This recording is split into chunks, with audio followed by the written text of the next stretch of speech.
پسندیدہ ہیں. تو مجھے کہنے لگا بیٹھ جاؤ, کرسی لے گئے, میں بیٹھ گیا. کہنے لگے آج تمہارا ایک ٹیسٹ ہے بھائی. میں نے کہا ہے, وہ کیا؟ کہنے لگے بات یہ ہے تم نے بہت اچھی کامنٹری کی تھی, لیکن آگے بھی تم نے کامنٹری کرنی ہے اور تم میں بڑی پوٹینشیل ہے, لیکن اگر آج تم امتحان میں پاس ہو گئے تو سمجھ لو تمہیں اٹھنے والا نہیں ہوگا. اچھا, میں نے کہا پتہ نہیں کیا. کہنے لگے دروازہ بند کرو. میں نے دروازہ بند کر دیا. کہنے لگے چٹکنی لگا تو میں لگا دی. اچھا بھائی کیا؟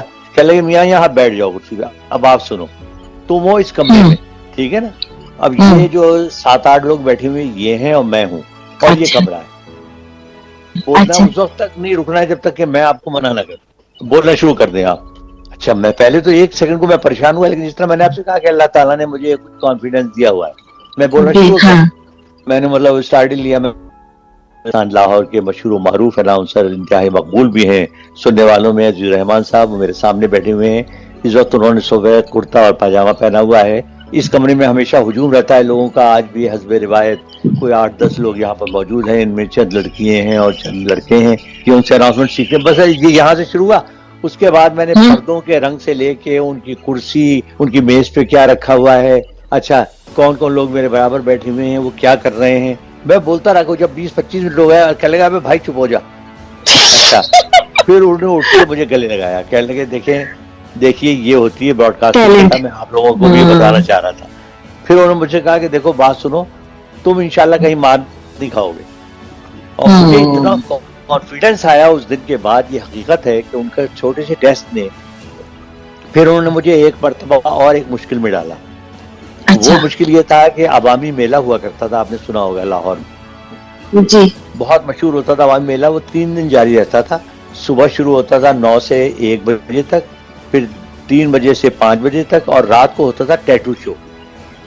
اچھا, اور وہ چونکہ 4 دن جاری رہتا تھا, تو وہ بھٹو صاحب نے شروع کروایا تھا. بڑا پاپولر تھا, بڑے لوگ, ہزاروں لوگ آتے تھے. پھر سارے پنجاب سے جو ہے نا, مویشی بھی اور جناب لوگ, نیزہ بازی کے مقابلے ہوتے تھے, فیسٹیول ہوتا تھا. اچھا, وہ ریڈیو پہ براہ راست لائیو براڈ کاسٹ ہوتا تھا, اور اس کے 3 کامنٹیٹر ہوتے تھے, عزیز الرحمان صاحب, میں اور ایک پنجابی کامنٹیٹر عبدالحی قریشی صاحب. تو اچھا پروٹوکول یہ ہوا کرتا تھا, عزیز الرحمان صاحب اوپننگ کرتے تھے, اس کے بعد وہ آدھے گھنٹے بولنے کے بعد مجھے دیتے تھے, میں پھر آدھا گھنٹہ بولنے کے بعد عبدالحی قریشی صاحب کو دیا کرتا تھا. اچھا, ایک دن یہ ہوا, رات کو ہوئی بڑی بارش زبردست. صبح جب ہم اٹھے تو مسئلہ صاف ہو گیا. تو خیر ریڈیو کی گاڑی آئی ہمیں لینے کے لیے, ہم وہاں پہنچ گئے. تو اچھا, فورٹریس اسٹیڈیم میں جہاں یہ میلہ ہوتا تھا, اس کی گراؤنڈ تھوڑی سی ذرا وہ ہے نرم سی, تو وہ ظاہر ہے وہاں کیچڑ ہو گئی. تو وہ رینجرز لگے ہوئے تھے سارا اس پہ برادہ ڈالنے, خوش کرنے میں. تو ریڈیو والوں نے کہا کہ جی 8:55 پہ ہم نے جانا ہے, آپ شروع ہو جائیں بولنا.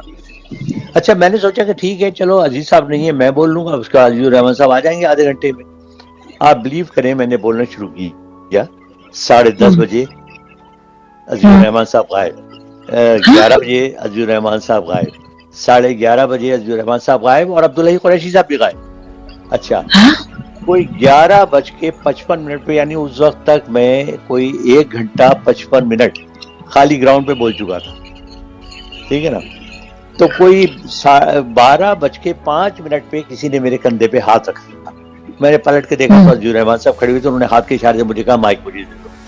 میں نے ان کو مائک ہینڈ اوور کر دیا. تو بعد میں نے ان کو لنچ میں کہا, میں نے کہا جی بھائی آپ نے تو مروا دیا. کہ میاں میں آ تو گیا تھا یہاں, لیکن میں اس لیے کھڑا ہوا تھا کہ میں پھر پہلے میں نے ایک تجربہ کیا تھا نا تمہارے ساتھ, میں دوسرا تجربہ کرنا چاہ رہا تھا کہ تم میں کتنا کانفیڈینس ہے اور کتنی نالج ہے. میں ایک بات بتا دوں بیٹا, میں تو مطلب یہ کہ ظاہر عمر کے اس حصے میں ہوں, میں کب تک کامنٹری کروں گا کب تک نہیں کروں گا. انشاءاللہ اس فیلڈ میں تمہیں کوئی بیٹ کرنے والا پیدا نہیں ہوگا. اور ان کے یہ سن کے کیا آپ کے اندر ایک توانائی آئی ہوگی, بہت اتنا مجھے مطلب. اور میں بولتا رہا, اور ریڈیو پہ آپ کو پتا ہے رک نہیں سکتے, آپ سانس نہیں لے سکتے, بالکل آپ نے کنٹینیوس بولنا ہے. اچھا, باتیں آپ ریپیٹ نہیں کر سکتے, وہ بری لگتی ہیں سننے والوں کو.